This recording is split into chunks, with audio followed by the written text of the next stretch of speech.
We should come to Jesus eager to be transformed and changed in, with, and through Him. We should seek Him out in humility, knowing His will for us and our lives. And we should have an eager spirit to live in all that He has for us. Psalm 27:8 says, "You have said, 'Seek my face.' My heart says to you, 'Your face, Lord, do I seek.'" All of us have a longing in our hearts, in our very beings, that can never be fulfilled with anything this world has to offer.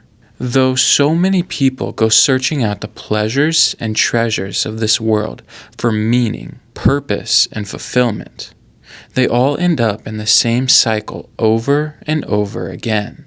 The things of the world may bring a temporary sense of peace, meaning, or fun, but eventually it will fade away, and you'll be left empty, looking for something you can never seem to grasp.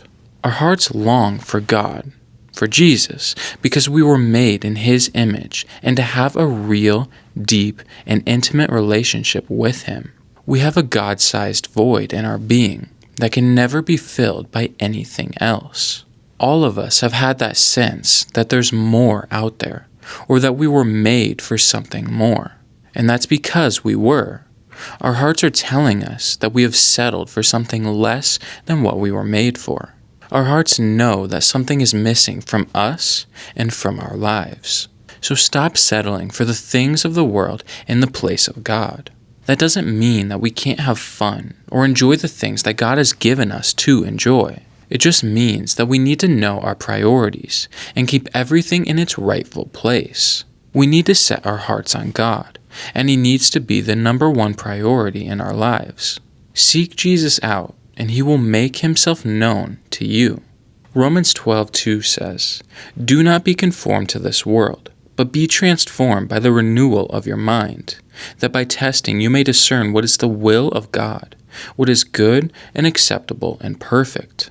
All of us have grown up and lived in different settings, different places, different situations or circumstances. All of these things have built in us different patterns, different ways of thinking, and different habits in our lives. And some of these things just need a touch of God. They need to be healed and renewed. We are citizens of heaven and only temporary residents of earth. We need to be conformed to Jesus, to His ways and His kingdom, not this world. There are many things that this world would tell us to do that don't align with the truths, values, or character of God. The world says to do whatever's best for you, even at the expense of others. The world tells you to follow your feelings and to do whatever makes you happy, even when it harms others. The world tells us to seek after pleasure and to do whatever pleases us, even at the cost of others.